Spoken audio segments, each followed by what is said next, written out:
Não adianta, senão nós vamos ter que guardar tudo ainda. Ah, pois Dá muito tempo. Ali é rápido, né? Vocês já foram alguma vez lá? Eu já passei lá, mas não cheguei a entrar lá. Mas é muito bravo. Muito. Só de ver ali deve ser mesmo. Ai, aquele terreno, aquele foi doado. O senhor lá de Santa Mônica, ele doou aquele terreno para o CTG fazer. E só tem esse Cancela Grande ou tem algum outro? Não, aquele não Cancela Grande. Então é o único CTG? É, CTG não, aquele é o CTG Cancela Grande.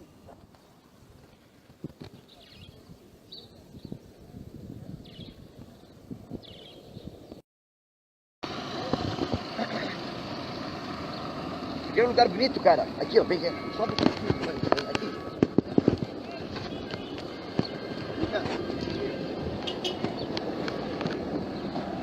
Faz a volta, que aqui tu pega de cima, cara. Faz a volta aí. Tu também, mãe.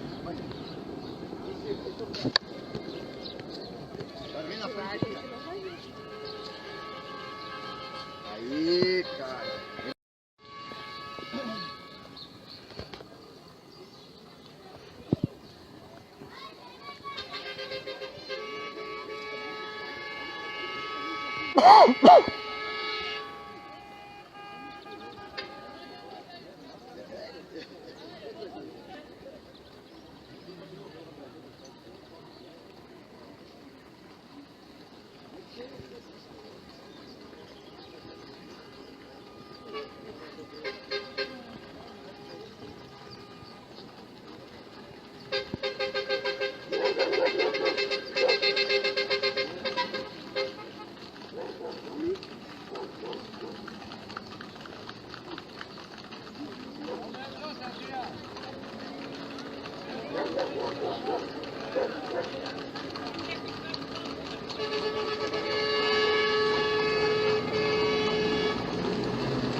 Pois me manda. Eu tô gravando. Não, eu quero individual, não quero os outros. Depois eu Não, tiro. eu não sou os outros. Faz favor. Depois eu tiro de ti. Tá. Não, outro. Eu não sou outros, eu sou eu. Que lindo tuas bobagens aí, ó. Moderno, né? Moderníssima. Joia. Muito boa. E essa água bombando aí? Boa tarde. Boa tarde, tudo Tudo bem? bem? Tudo Como é bem? que tá? Tudo bem? Bom, oi. Tudo bem? Boa tarde. Boa tarde, tudo bem? Boa tarde. Bem, Não vai sair um churrasco aí pra nós? Os açougues estavam fechados? Ah, já estão fechados, mas que pena. Que coisa séria. a chaleira tá boa, né? Olha aqui, ó, o arreio aqui, bonitinho, arrumadinho aqui. Já vamos fazer o cavalo, já vamos dar uma volta. Uma voltinha aqui, cavalo. Mais pra sombra, sai pra alguém. Vamos arrumar aqui. Mas já fiquem aí que eu vou tirar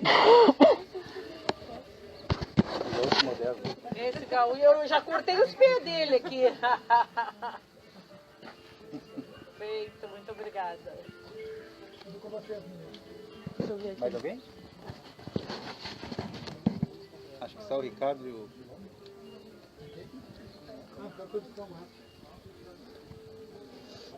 Vai buscar a sua. Hã? Vou pegar ali, ó.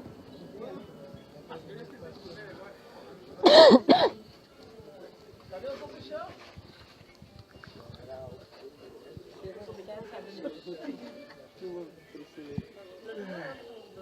Bom, então estão todos aqui? Bom, pessoal, então boa tarde a todos. Sejam bem-vindos ao Museu Histórico de Barcelona. Alguns de vocês aqui eu já vi que já fizeram visita. Então esse museu é um museu praticamente assim, ele tem um cunho bem ligado ao município. Então todo o acervo dele tem todo um contexto relacionado à vida praticamente pessoal de todos os moradores da cidade. Então foi um museu fundado por 3 pessoas, por 3 senhores, e eles foram colecionando peças, adquirindo daqui e dali, comprando algumas doações, e eles montaram todo um conjunto. Então o Museu de Morro Redondo ele trabalha muito com a questão da social, né, da comunicação social com o que ele tem de acervo. Cada peça, geralmente ela serve como um instrumento de memória, né? Então, às vezes um simples tacho, ele tem todo um contexto histórico desde o processo do começo assim, dos moradores daqui. Toda a história da cidade também está vinculada muito a esses objetos. Então eles são como pontes assim de referência. E hoje, assim, para resumir um pouco, a gente está na data do 20 de setembro. Não sei se aqui a maioria são de fora ou quem é gaúcho aqui. Muito orgulho. Então tá. São poucos. Então, para quem não conhece, a gente sabe que o 20 de setembro comemora uma revolução, né? Uma guerra que é muito contestada, é muito vista por um lado negativo, por outro positivo. Então o museu se propõe assim para vocês, ó, através dessa temática, de vocês buscarem ver o que significaria para vocês o 20 de setembro. O que significaria essa data? Estaria se comemorando uma revolução? Ou estaria se gerando uma lembrança em cima do que aconteceu nessa revolução? Por que ela aconteceu? O que se gerou através dela? Então hoje, nesse domingo, a gente se propõe a abordar um aspecto. Até tem uma professora aqui do município que ela está para vir aí. E para mim, esse dia ele significa o dia do soldado desconhecido.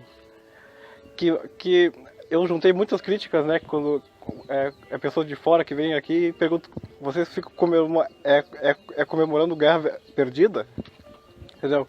Então foram 10 anos de guerra e que morreu muito soldado lanceiro negro, e eles não foram reconhecidos. Tem alguém da história aqui? Então só foi reconhecido os marechal, o chefe. E essa música aí que tá tocando, ela fala sobre isso aí. Ela... Inclusive, só lá dentro, no Casarão 6, está tendo uma exposição sobre os lanceiros negros. Quem quiser dar uma olhada, é bem legal. Eu fui lá ontem mesmo, tá bem? Eu não... Assim, então eu perguntaria para você se alguém quisesse colocar alguma coisa a respeito disso, se alguém tem algum conhecimento dessa... Então a gente aqui propõe ao museu o seguinte, de não...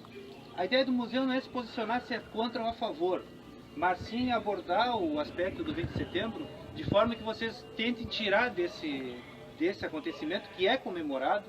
Hoje mesmo teve um desfile, praticamente em todas as cidades do Rio Grande do Sul, e acredito que Santa Catarina também eles façam esse desfile, de uma forma assim, que se vocês perceberem, o 20 de setembro, a Semana Farroupilha, o que acontece é o seguinte, ela se voltou muito para a questão da culinária. Então a gente vê que no Parque Farroupilha, em Porto Alegre, por exemplo, o pessoal se detém muito nas comidas, no famoso churrasco gaúcho, no chimarrão, como é que se prepara, como é que se assa um churrasco. Até teve... Ontem eu estava assistindo um vídeo, por acaso, assim, juro para vocês, foi por acaso, que esse vídeo tem um museu que trata dos assados. Eu só não consegui ver onde é que é. Foi uma coisa assim, rápida, que quando veio eu não consegui escutar, porque não era o que estava vendo. Escutei. Então, tipo, o assado gaúcho, né, com espeto. Então, tudo isso tá vinculado a essa comemoração do 20 de setembro. Mas que a ponte disso se sabe que é a Revolução Farroupilha. Ela puxou essa ideia. Mas também a gente sabe que a história da guerra é uma guerra muito sangrenta, foi muito pesada, durou 10 anos. Existiram pessoas que lideraram, que depois a história mais ou menos conta que houve traições, houve abandono. A própria história dos lanceiros negros, que eram, resumindo, eram guerreiros mesmo. E eles se dedicaram de corpo e alma a uma guerra que para eles não ia servir de nada. Ia ser, vocês mataram meu inimigo e agora vocês se virem. Foi bem isso que aconteceu. Porém, a ideia é lembrar essas pessoas de uma forma viva, assim, que eles fizeram parte dessa guerra. Fizeram parte dessa guerra e foram pessoas que fizeram a diferença. E hoje elas não aparecem em praticamente nada dessa história contada. Nada. Mas também tem esses aspectos assim, ligados a essas coisas simples, né? O hábito do chimarrão, a cultura da culinária. Então eu gostaria que vocês percebessem a história dentro desses dois pontos. Aí fica a cargo de vocês. E o museu se oferece através do acervo aí, que tem muito vínculo a essa questão do hábito rural, que o hábito rural também tem um foco na questão do gaúcho, né? Hoje é o dia do gaúcho que se fala também.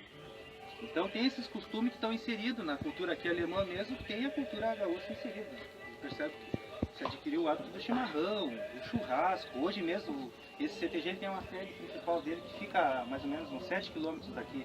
Se vocês quiserem, tiverem condições, é só pegar essa direção ali, ir até a prefeitura, que é a direita do Cipred ali, 5 km, eles estão lá com comemorações assim, vivas, assim, constantes, desde ontem. Então a gente vê que numa cultura local daqui tem esse vínculo com esse dia. Mas de repente a gente sabe que através da tradição de comemorar a Revolução Farroupilha já não se entra tanto, se vocês observarem, não se entra tanto a questão da guerra.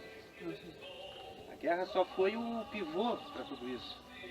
Mas agora se comemora essa cultura de tomar chimarrão, de sei lá, ensinar o cavalo, a vestimenta. Se gerou isso está bem forte assim. É uma tradição. É uma tradição, é uma tradição. É uma identidade. Ela até se casou com muitas outras. A tradição alemã tem um certo casamento com a tradição gaúcha. E a questão do gaúcho também não é só do Rio Grande do Sul, né? A gente sabe que é muito forte na Argentina, no Uruguai, o Paraguai também, que não entra muito, também tem. Está no Mato Grosso também. Estão morando lá e ostentam que estou aqui. E muito gaúcho. Lá, né? Sem TTG, e eles, os daqui que foram para lá, tomam chimarrão, eles cultivam, fazem as festas que aqui fazem aqui, é feito lá. Até porque o 20 de setembro, a Semana Farroupilha, é uma semana de baile. A semana de festa. Entre aspas, de comilanças aí tem toda aquela tradição da trova gaúcha, que é uma maneira de contar o caso com um verso rimado. Tem a poesia, tem vários autores também que trabalham muito com isso aí. E os próprios cantores, né? Muitos cantores que têm uma certa seriedade com o contexto histórico, eles abordam isso. Até a gente botou essa música, ela vai ficar repetindo, a Sabe Moça, não sei se alguém conhece, que ela tem uma forte referência em relação aos lanceiros negros. E nessa letra dessa música, o autor ele foi bem inteligente até, eu não me lembro o nome do autor, quem canta não é o autor. tanto esse que é o Joca Martins, aqui de Pelotas, como também tem o Leopoldo Racier, que já é falecido, que é de São Lourenço, que cantava essa música. Foi o primeiro intérprete que eu soube dessa música. Então ela aborda assim toda... Tipo, é um senhor, mais ou menos, que eu deduzo que seja, que conta que do avô dele, provavelmente seja bisneto de Lanceiro Negro, que não tem nenhuma referência nem de sobrenome nem de nada, mas tá aí, eles estão aí vivendo, são bisnetos desse pessoal, mereciam sabe o que, né? Mas os créditos sempre se dá para os que se dizem, entre aspas, os líderes, né? E para seus interesses, a gente sabe que a Guerra Farroupilha, o interesse principal era os altos tributos que o Império cobrava, aí os fazendeiros não queriam, achavam um abuso, eles puxaram. E puxaram para esse pessoal, que eram os peões, principalmente, porque havia muito peão que foi Farroupilha. E o patrão simplesmente impunha ele a lutar, só que na cabeça, às vezes, de muitos desses peões, eles tinham o quê? Vamos defender a nossa terra, vamos defender o nosso ideal, vamos defender a liberdade. E eles foram motivados por isso, porque eles não tinham farda para começar, por isso que é a Guerra dos Farrapos. Eles eram mal armados, muitas vezes comiam onde eles combatiam, se tinha caça, se tinha raiz, sei lá. A gente não sabe, esse detalhe não se tem documentado. Então eu convido a vocês a conhecerem, quem já conhece sabe. O que eu só acho que vale a pena fazer um comentário, porque justamente é uma questão assim de várias... tu não tem como definir exatamente a Guerra Farroupilha como um ideal. Beleza, o negócio começou com a questão do preço do charco, foi uma coisa assim, mas justamente tu entra no peão, tu entra o Lanceiro Negro, tu entra diferentes pessoas que vão lutar, tu tem, é fato que tem gente que realmente pensava no Rio Grande do Sul se separando, enquanto tinha gente que simplesmente não se portava tanto com isso, queria, a questão do preço do charco. A questão que a gente toma sempre é justamente quem tá lá em cima, é isso que no fim acaba contando, mas a história é contada por todos nós aqui temos uma visão diferente desse passeio. E todos eles tinham uma visão diferente da Revolução Farroupilha. Então acho que vale a pena salientar justamente esse ponto. Outro detalhe interessante que tem a calhar, é o pessoal do Exército que veio fazer acho que é um alistamento, se não me engano, é a da cavalaria. E a cavalaria do Exército se sabe que ela foi formada a partir da Revolução Farroupilha. Quem criou a cavalaria do Exército Brasileiro foi os cavaleiros da Revolução Farroupilha. Dali se desenvolveu. Até se a gente for ver na história, todos os primeiros regimentos foram tudo no Rio Grande do Sul. O primeiro regimento de cavalaria em Itaqui, o segundo em São Borja, o terceiro, se eu não me engano, é aqui esse aqui que veio, o Bagé. Aí vai até, não sei se são 15 ou 20. E tudo derivado dessa revolução. Então, essa revolução ela teve vamos dizer assim, ela teve uma ênfase, embora ela tenha sido negativa, embora ela tenha o peso negativo, essa revolução da capacidade que o pessoal tinha de... Olha, para pensar, né? Vai dedicar corpo e alma para algo que nem sabe direito o que é. E durar 10 anos. Ter o império para em cima, se decretou uma república, como a gente sabe na história. A bandeira do Rio Grande do Sul surgiu dessa guerra. Uma bandeira formada na guerra. E está aí até hoje. Outro detalhe, até para fora até eu acho que pensa até mal, né? Porque aquele pessoal tem hábito de cantar o hino rio-grandense e depois o hino nacional. Isso é muito comum. Na própria bandeira nacional. Mas é uma tradição que foi ficando, aquela coisa. Se desenvolveu, entre aspas, o amor à terra, durante o acima de tudo. Então o exército Farroupilha, na verdade, ele era uma tropa de cavalaria, né, só. Então ele atacava e se mandava, era um ataque relâmpago que eles faziam, né, e se mandavam. Então como o Neto, né, o general Neto, ele ia lá pro Uruguai e trazia bastante cavalos e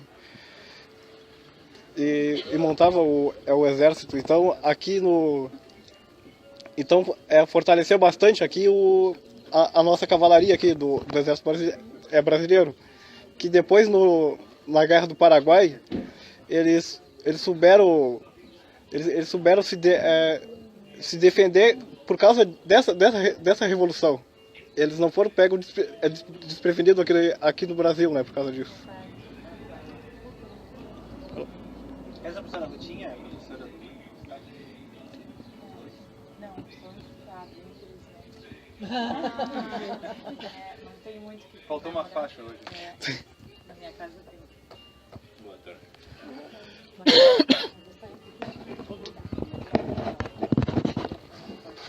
Está numa mesa redonda. Expondo pontos da Revolução. Vamos ser contemplados com um gaiteiro agora.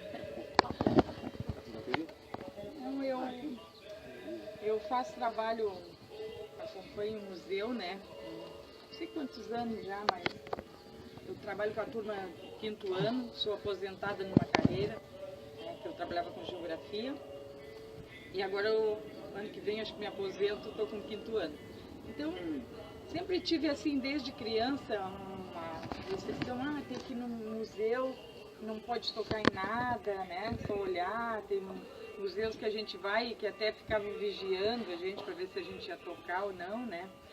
Então, aí quando tá surgindo o Museu no Morro Redondo, mas eu pensei, eu vou ficar fora, né? Porque não é o meu estilo.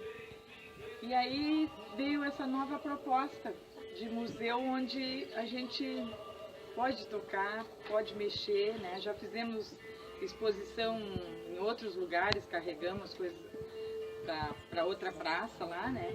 Aqui também a gente já fez com cuidado, claro, mas e as crianças foram interagindo e acompanhando muito bem, né? E tem paixão pelo museu, né? Então a gente está já, acho que os primeiros devem estar no 7º, 8º ano e tem um carinho muito especial aqui pelo museu e pela cultura, né? Porque também não é só os objetos, né? Os objetos são um início. E muitas caminhadas que a gente fez com os idosos, trabalho com os idosos, né? Minha filha também trabalha com pré-escolar, também fez. E eles saem contando como era antigamente. E é impressionante vocês verem, olhar assim para as crianças e elas se espantarem, né? Que aquela praça ali, 12 de maio, era uma mangueira de animais. Eles não acreditavam, né? Porque para eles sempre foi praça. Então toda essa história, os idosos com a cabecinha branca lá contando como era antigamente, né? O que tinha na venda ali no mercadinho, né? A venda tinha de tudo, tinha tudo. Desde linha, agulha, tecido. Tinha frutas? Não, frutas não tinha. Batatas? Não. Por quê? Cada um tinha a sua colheita em casa, né? Não precisava disso antigamente, não precisava desse mercado, né? Então, para eles foi espantoso. A primeira coisa que tinha que ter era mercadinho com frutas, com essas coisas da lavoura, que aqui quase todo mundo é agricultor, né? Ou de raiz da agricultura. Agora são mais objetos da década de 70, 80, mais ou menos isso, né? Para vocês verem a diferença. Segundo, eu queria comentar muito para a professora, sou solidário à sua luta, professora, espero muito que o governo do estado mude isso, porque é muito difícil para os professores terem ânimos para ir para as suas aulas, ministrar boas aulas para os alunos, devendo conta de água, luz e as coisas em casa. Esse mês foi piada, eles receberam apenas R$350 e o mês que vem estão prometendo pagar só no dia 15 R$350. Então são muitos dias assim para o pessoal do estado receber e muitos já estão até com empréstimo e coisas e eles não estão nem, o próprio Banco do Estado, em vez de não descontar isso, ele está descontando e as pessoas nem estão recebendo nada disso. Então é um problema muito grande. Terceira coisa que eu queria comentar, vem crescendo muito ainda, o Brasil ainda é mega conservador nessa área, mas Estados Unidos e Inglaterra, os museus vêm se tornando museus comerciais. Isso não há nada ruim em relação a isso. Eles viram grandes museus que atraem um grande grupo de pessoas e aí eles têm algum souvenir aqui que sustenta o museu ou tem entradas. Por exemplo, o Louvre hoje custa R$143 a entrada do Louvre, uma das mais baratas que a gente tem para entrar. Tem museus americanos que, por exemplo, eles se ligam a filmes, como Uma Noite no Museu 1 e Uma Noite no Museu 2, que aí vai gerar, então, o Ashmolean, que é um dos maiores museus americanos, hoje ele cobra em torno de $50, que dá quase R$150 também uma entrada para estar ali.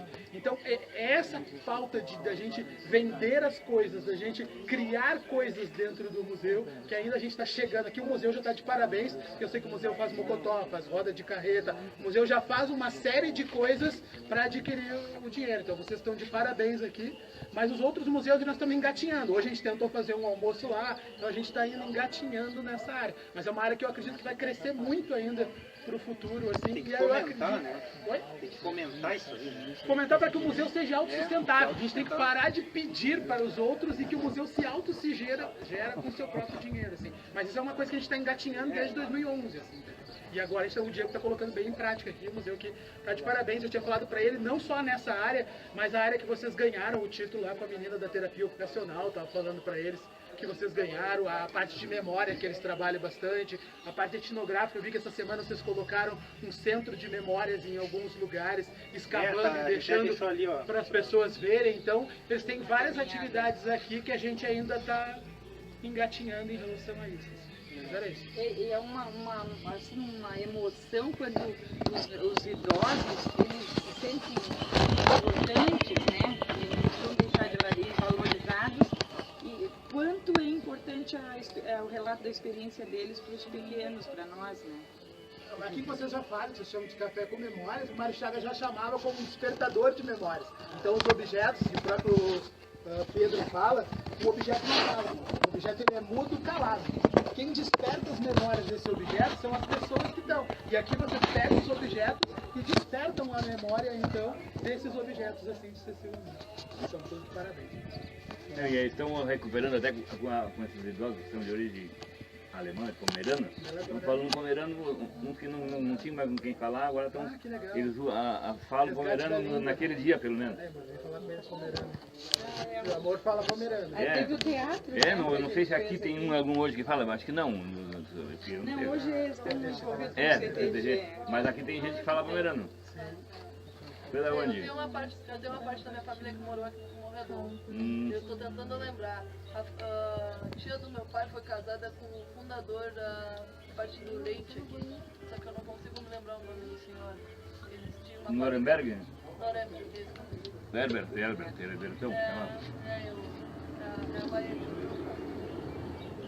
É, aqui tem os mais antigos que falam pomerano, mas depois não é como no Arroio do Padre do interior de São Lourenço que todo mundo fala até hoje. tem a família que tem E agropecuária. aqui pararam dentro da guerra, não era para falar mais pomerano, é alemão, e nunca mais falaram mesmo. Ficaram com medo, É que vergonha, a pomerana ela se restringe porque não tem escrita. escrita. Tem Aí quente lá, todo mundo Fernando? vem passando pros filhos, pros netos. A minha irmã entende, mas já não fala. Meus primos também entendem, mas não falam. A minha avó, minha mãe falavam, mas eu entendo, mas não sei falar porque na escola não, eles riam de quem falasse alemão. Eu entrei na primeira série sem saber falar pomerano. Isso era comum até a década de 70, mais ou menos, 60, entrar as crianças na escola falando só pomerano. Tinha que aprender a falar e a ler e escrever em português. E aprendi. É um pouco mais puxado, cara. As primeiras duas coisas que eu gostei. Mas a gente perdeu uma riqueza, né? Com certeza.